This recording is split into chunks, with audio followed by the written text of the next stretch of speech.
সোনা বাইরে যাচ্ছে এত রাতে, তাই সূর্য জিজ্ঞেস করে কোথায় যাচ্ছে। সোনা বলে ফ্রেন্ডদের সাথে পার্টি করতে যাচ্ছি। হ্যাঁ বন্ধুরা, এমনটাই দেখতে পাবো আমরা অনুরাগের 6 ধারাবাহিকের আগামী পর্বগুলোতে। সূর্য জানায় আমি তোমাকে নামিয়ে দিয়ে আসবো, তুমি এত বড় হওনি, নিজের ডিসিশন নিজে নেবে। সোনা বলে আমার প্রাইভেসির ভিতরে তুমি ঢুকবে না। সূর্য বলে তোমার হয়ে গেলে আমি আবার নিয়ে আসবো। সোনা জানিয়ে দেয় সে বাড়ি যাবে না, ডিরেক্ট স্কুলে চলে যাবে। অন্যদিকে রূপা দীপাকে জড়িয়ে ধরে একটা গান শোনাতে বলে। দীপার গান শুনে রূপার চোখে জল এলে দীপা বলে কেন মনে হয় তুই আমার নিজের কেউ? পার্টিতে এসে দেখতে পারে সেখানে ছেলেরাও আছে, আর ভাবে বাবাকে যে বললাম আমি তো মিথ্যাবাদী হয়ে যাব।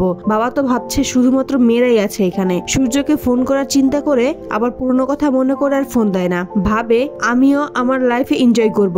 এ বলেই নাচতে থাকে সকলের সাথে। বাড়ি এসে সূর্য অস্থির হয়ে যায়। চারু বলে এই বয়সটা তো তুমিও পার করেছো। হঠাৎ সূর্য দেখতে পায় টেবিলে একটা কাগজ রাখা, ঘুরে দেখে দীপার সঙ্গে তার ডিভোর্সের কাগজ। সূর্য ভয়ঙ্কর ভাবে রেগে বলে আমাদের মাঝে কেন ঢুকছো তুমি? তখন চারু বলে তুমি যদি ডিভোর্স না দাও তাহলে আমার বিয়ে করবে কিভাবে, আমি কি পরিচয় থাকবো এই বাড়িতে? এ বলেই কাঁদতে কাঁদতে চলে যায়। সূর্য সানায়াকে ফোন করে সোনাকে চাইলে সোনা বলে পার্টি করছি, আমি ভালো আছি। এ বলেই ফোন কেটে দেয়। তারপরই সানায়াকে বলে আমি পার্টি ছেড়ে চলে যাচ্ছি। সানায়া জানতে চায় কোথায় যাবি তুই এত রাতে? সোনা তখন বলে আমি ক্যাব বুক করে জয়ের বাড়ি চলে যাব। পার্টি দুটো ছেলে সোনাকে ফলো করতে থাকে। তো বন্ধুরা, সকল সিরিয়ালের সকল আপডেট আগে পেতে আমাদের চ্যানেলটি সাবস্ক্রাইব করে পাশে থাকুন। ধন্যবাদ।